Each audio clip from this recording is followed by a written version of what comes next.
I trusted her. Until that night at the gym. I'm not proud to admit this, but I've been second-guessing my own wife for the past 6 weeks. My name's Dan. I'm 41. Been married to my wife, Melissa, for 13 years. We have 2 kids, a house in the suburbs, a golden retriever named Max, and what most people would call a solid, respectable life. I'm a construction project manager. She works as an event coordinator at a mid-sized hotel downtown. It's not glamorous, but it pays well enough. Melissa's always been the more social one. She's sharp, organized, and she lights up every room she walks into.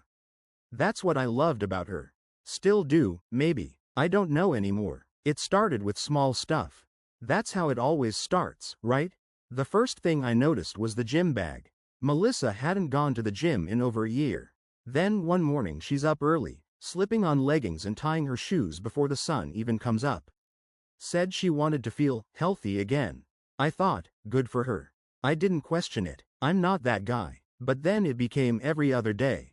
Early morning gym sessions. Then late night gym classes. Said she found a local boot camp and made a few friends. Started coming home a little sweaty, flushed in the face, hair tied up in a way she hadn't done in years. When I asked if I could join her sometime, she laughed. Trust me, it's not your thing, she said. It's mostly women anyway. Thing is, I did trust her. Until one night, I stopped by the gym to drop off her water bottle. She forgot it in the car. That's when everything shifted. I walked into the lobby and asked if she was there. The front desk girl looked confused. Checked the roster. Melissa hadn't signed in. I checked the time. 7:42 p.m. She'd left the house at 6:30 saying she'd be at the gym until 8:30. I waited in the parking lot for 10 minutes. Nothing. Then drove home. She walked in around 9, saying the class ran late because one of the instructors had a breakdown. I nodded. I said nothing. But I felt it. That weight in your gut when something's just not right. I didn't sleep that night. I laid there next to her, staring at the ceiling while she snored softly beside me, like everything was normal. It wasn't. The next morning, I started paying attention. The next morning, I woke up before Melissa and just sat at the kitchen table, sipping coffee and staring out the window. My hands were shaking, not from fear, more like confusion, maybe anger. I wasn't even sure what I was mad at yet.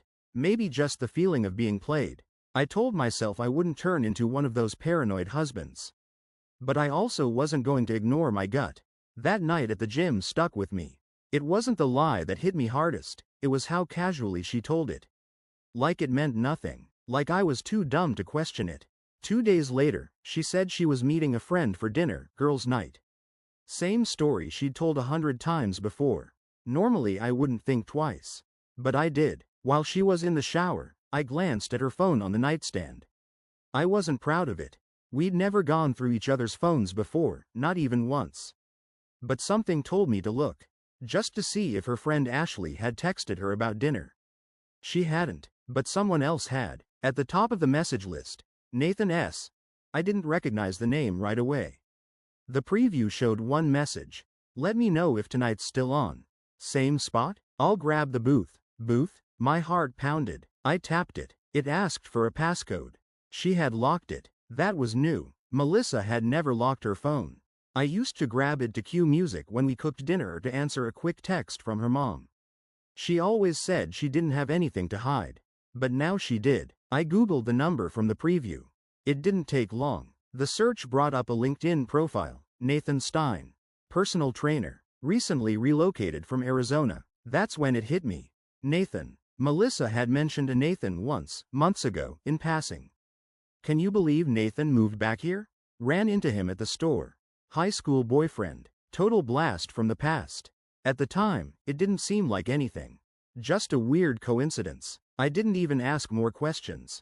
Now I was connecting dots I didn't want to connect. That night, when she left the house, she kissed me on the cheek. Don't wait up, she smiled. You've had a long week. I smiled back. My stomach turned. She thought I was dumb enough to just sit home while she met her old boyfriend in some restaurant booth? Nah. I pulled out my keys, walked out the back door, and followed her. I didn't even know what I was looking for. But I had to know if I was crazy, or if this was really happening. I followed her in my old Tacoma, keeping a few cars back. Felt like something OU. Tea of a low-budget detective movie. Heart pounding, hands sweaty, trying not to run a red light just to keep her in view. She drove across town, way past the nice dinner spots. Ended up near that little strip of bars and restaurants by the lake. It wasn't exactly a girls' night kind of place. It was more like where people go when they don't want to be recognized. She parked outside of a place called Cove and Barrel, a half-upscale bourbon bar I'd only ever been to once, years ago, for a coworker's retirement party. Dim lighting, private booths, the kind of place that feels like it's always 9 p.m. I stayed in my truck across the street. It was dark enough, and rainy, which helped. I pulled the hood on my jacket up and waited. A few minutes passed. Then I saw him. Nathan. Tall, gym fit, shaved head, beard. The kind of guy you just know spends too much time in the mirror. He wore a black Henley and jeans, casual but intentional. And the way Melissa lit up when she saw him? That's when my stomach dropped. She hugged him like she hadn't seen him in years. Like they'd been holding that hug in for weeks. It lasted too long, too close. Then came the laugh. That laugh. Not the polite laugh she gave at work functions. Not the exhausted laugh when our kids did something ridiculous. No, this was her real laugh. The one that used to be mine. That I used to make her do when we laid in bed watching dumb movies on Sunday mornings. She tossed her hair, leaned in close. He touched her hand across the table like it was nothing. Like it was normal. They looked like a couple. They looked happy. I watched from across the street for 45 minutes. Didn't even notice the cold rain soaking into my hoodie. My hands were clenched so tight around the steering wheel, I didn't realize they'd gone numb until I tried to move them. The worst part? She never looked at her phone once. No texts. No checking in. It was like she forgot I even existed. Like our house, our kids, our life, me, were just background noise to this little reunion fantasy. That's when it hit me. This wasn't some spontaneous thing. This was planned, organized, comfortable. This had been going on. I felt something break inside me. Not in an angry, smash the dashboard kind of way. It was quieter than that. Numb, hollow. I didn't follow her home. I didn't need to. I already knew. She wasn't mine anymore. Maybe she hadn't been for a while. The hardest part wasn't watching her flirt with another man. It was watching her come home like nothing happened. That night, after I left the bar, I drove around for hours. Aimlessly, thinking about every conversation we'd had the past month, every excuse she gave, every time she touched my arm and told me I was overthinking things. And I started to wonder, was I really that easy to lie to? I finally made it home just after 11. Her car was already in the driveway. Lights off, house quiet, kids in bed. I walked in like I hadn't just seen my wife being someone else with someone else. She was sitting on the couch in her robe, hair still slightly damp from the rain, a glass of wine half finished on the table. "Oh hey," she said, casual as ever. "I was about to text you." I just nodded, hung my jacket, tried to play it off. "How was dinner?" I asked, keeping my tone even. She smiled. "Good. It was nice to catch up. Ashley's planning a trip to Nashville next month. Girls' weekend. You'd survive without me for a couple days, right?" That hit me. She was already setting up her next lie. I walked past her into the kitchen. My hands were shaking again, but I kept them in my pockets. I could feel the anger starting to rise, not rage, just that slow burn kind. The kind that doesn't explode, it builds. Quiet, controlled, dangerous. I poured myself a glass of water just to have something to do. Something to hold. Then I walked upstairs. She came up not long after. Slipped into bed, kissed me goodnight like she always did, soft, automatic, like muscle memory. And for a second, I almost kissed her back. I almost let myself forget what I saw. That scared me more than anything else. Because if I could lie to myself that easily, just to keep the peace, then maybe I wasn't as strong as I thought. The next day, I took a sick day from work. Told her I had a stomach bug. She left around 8, said she had back-to-back meetings all day. Kissed me on the forehead before heading out. As soon as the garage door closed, I got to work. I started with her laptop. She always used it for work, and thankfully, it didn't have a password. I wasn't looking for anything crazy, just her calendar, maybe some email slips, anything that didn't line up. And right there, under her Outlook account, I found it. Thursday, 1:30 p.m. Lunch at Evolve. No client name, no notes, just lunch. Checked her phone bill next. We still shared a plan. Nathan's number? 5. 6 texts in the last 3 days. 2 calls over 20 minutes long. One just last night, after she got home from the bar. She'd been lying on the phone with him while sitting next to me on the couch. My stomach turned. That's when I knew I needed proof. Not just for me, but for when this got messy. Because deep down, I knew it would. She was good, too good at spinning things. So I ordered a small voice recorder online. One I could slip under the car seat or hide in the home office when she worked late. Not because I wanted to catch her in the act. I just wanted to hear her speak the truth when she thought I wasn't listening. It came 2 days later. The voice recorder I ordered arrived on a Friday morning. Tiny, black, no bigger than a USB stick. The kind people buy to record college lectures or meetings, but this one? This was for something a lot heavier. I tested it a few times, stuck it under the passenger seat in her car, right next to a spot she always threw her gym bag. It was voice activated. The moment she spoke, it would start recording. I didn't feel proud about it. Felt like something broke in me the day I put it there. But I wasn't doing this out of paranoia anymore. I already knew. I just wanted her to admit it. To someone, even if it wasn't me. And sure enough, on Saturday morning, while I was home fixing the fence with our youngest, she left to grab groceries and hit the gym. She was gone 3.5 hours. That night, after she went to sleep, I crept out of bed and grabbed the recorder. I took it into the garage, sat in the driver's seat of my truck with the garage door down, headphones on. The first few clips were nothing. Just music, the shuffle of bags, her humming to herself. Then a voice, male, familiar, confident. It was Nathan. They were in the car. She was laughing again. That same laugh from the bar. Flirty, effortless, comfortable. Then she said it. He still has no idea. I told him I was hitting Aldi and spin class. Nathan laughed. Damn, you're good. I know, she said. Proud. I've been married for 13 years, Nate. You think I haven't learned how to lie yet? That moment? That was it. It wasn't the words. It was the tone. Cold, detached, like I was a fool. Like she wasn't even hiding it from herself anymore. She didn't sound guilty. She didn't sound conflicted. She sounded experienced. She kept talking. I listened to every word like they were bullets. He's such a creature of habit. I leave the house and I know exactly what he's doing. Yard work, fixing stuff, watching YouTube on the couch. It's like he's already moved on from trying. Nathan asked if she felt bad. Sometimes. Not enough to stop though. Then silence. A few minutes later, more giggling. A door opening. Wind. Then, the sound of lips. Kissing. Shuffling. And then, her voice again. Whispered. We don't have long. I couldn't breathe. I pulled the headphones off, stared at the windshield, and just sat there. It wasn't rage. It wasn't even shock. It was emptiness. Like watching a building fall in slow motion. Knowing you built it. Knowing she lived in it with you. And now, she's lighting it on fire from the inside. I didn't sleep that night. I didn't sleep the next, either. But I knew what I had to do now. I wasn't just a husband in the dark anymore. I had evidence. I had time. And I had a plan. After I heard the recording, I didn't storm into the bedroom. I didn't wake her up and scream. I didn't throw her phone across the room or ask her why. Because what would that do? Make her cry? Lie again? Twist the story until I was somehow to blame? No, I didn't need that. What I needed was control. And I hadn't felt in control for a long time. The next morning, I got up early. Quietly, sat at the kitchen table with a legal pad and wrote down everything I knew. The gym lie, the dinner lie, the groceries trip that turned into 3 hours with Nathan.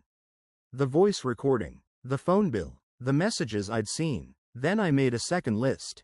One that hit harder. The way she looked at me less. The way she flinched when I touched her.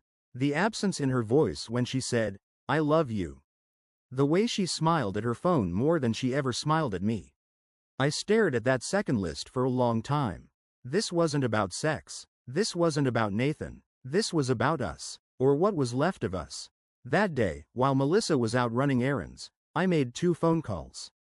First, to a divorce attorney that my buddy had used a couple years back when his own marriage went sideways. The guy answered right away. No sugarcoating. Straight to the point. Told me what to gather, what to avoid, what to never say unless it was through legal counsel. Second, I called my sister, Rachel. She's the only one in my family I trust completely. I didn't go into full detail, but I told her enough. She listened, didn't interrupt. When I was done, she just said, "You tell me when and where. You're not doing this alone." That night at dinner, Melissa laughed at something our youngest said. She was bright, present, just enough to keep the act going. I played my part too. I passed the salt. I asked about her day. I smiled when I needed to. She didn't notice a thing. Later that evening, while she was watching a show in the bedroom, I backed up the recording and the phone logs to a hidden cloud drive. I stored copies on a flash drive I taped under my truck's dashboard. I wasn't paranoid. I was being smart. She still didn't know I knew. And I wanted to keep it that way. Because I wasn't ready to blow things up just yet. I needed time. I needed to protect my kids. I needed to secure my finances. I needed to make sure when I walked away, I didn't look back. The next week, I played it cool. We went out for breakfast on Sunday. She held my hand. I let her. She kissed me goodnight every night. I let her do that, too. But every time I looked at her, I didn't see my wife anymore. I saw someone playing a part. And the saddest part was, she thought I didn't notice. It happened on a Tuesday night. The kids were supposed to be doing homework, and I was outside replacing a few warped planks on the back deck. It was cool out, quiet. Melissa was upstairs, door half closed, on another Zoom call for work. That was becoming more common lately. Calls that went too long. Laughter I could hear through the floorboards. The occasional, "I'll call you back," when she noticed I was home. I kept my head down. Pretended not to care, because pretending bought me time. But then my oldest, Emma, came outside. She's 12, and way too smart for her age. She sat down on the steps behind me, legs crossed, hair pulled up like her mom's. She didn't say anything at first, just watched me work. I handed her a screwdriver and told her to help. She smiled, took it, and asked softly, "Daddy, are you and Mom okay?" I froze. There it was. The moment I'd been dreading. Not the affair, not the divorce, not even the confrontation. This was what broke me. Because I realized, even when I was keeping it together, my daughter could still see through it. "Why would you ask that?"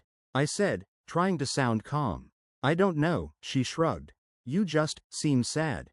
And Mom's always on her phone. She smiles at it more than anything lately. I heard her on the phone yesterday and she said she missed someone. I thought it was you, but you were in the kitchen."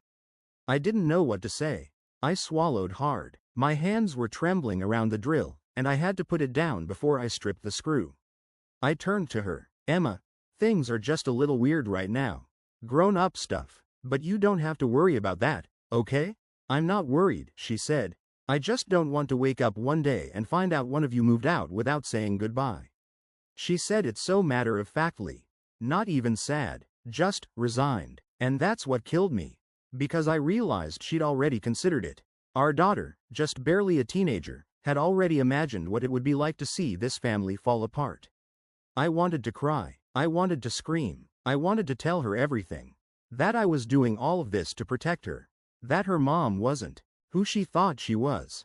That I was staying calm for her brother, for what little peace I could preserve. But I didn't. Instead, I pulled her into a hug and held her. Longer than I ever had. She didn't say another word, and I didn't either. That night, when Melissa climbed into bed and kissed me goodnight, I didn't kiss back. She paused, looked at me. "Everything okay?" I nodded. "Just tired." She didn't push it, but she knew something was off. And for the first time since all this started, she was the one who couldn't sleep. It happened on a Thursday. Quiet, cloudy. Just like every other day in that slow-motion hell I'd been living in for weeks. Melissa came home early from work. Said her boss let her out of a meeting. Smiled like she was doing me a favor. Kissed me on the cheek. She'd been doing that a lot lately, kissing me on the cheek. Like a friend. Like someone passing time in a house they'd already emotionally moved out of. But something was different in me now. I was ready. After dinner, I asked if we could talk. She paused. Looked up from her phone. The screen went dark. Probably Nathan's name was on it. Maybe a message waiting. But for once, she didn't finish reading it. She nodded. We went into the living room. Kids were in their rooms. Max, our dog, was curled up at my feet. The room felt still, like it was holding its breath. I didn't raise my voice. I didn't bring up the voice recorder. I didn't list the lies. I didn't need to. I just looked at her and said, I know. Her eyes flickered. Know what? I held her gaze. Everything. Nathan. The calls. The lies. The way you stopped looking at me weeks ago. She didn't deny it. Didn't even pretend to be shocked. Just sat back on the couch and let out the smallest breath. Like a weight she'd been carrying finally fell off. How long have you known? She asked. Long enough. There was a long pause. No tears. No drama. Just two people sitting in a room full of ghosts. Then I said it. I'm not going to yell. I'm not going to drag this out. But I want you to know something before this goes any further. She leaned forward, like maybe she thought I was about to beg her to stay. I don't hate you, Melissa. I really don't. That surprised her. She blinked. I think she'd been preparing for a war.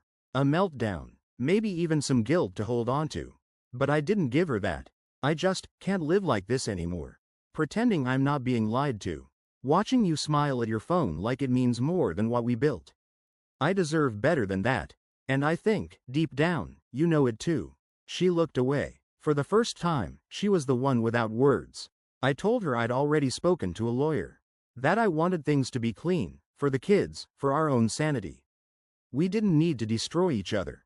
She nodded. Still no tears. But her hands were shaking. I never meant to. I know, I said.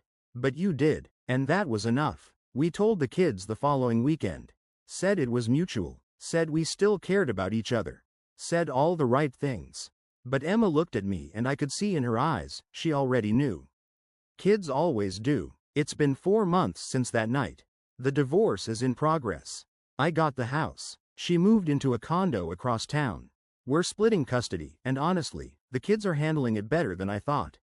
Probably because the tension is finally gone.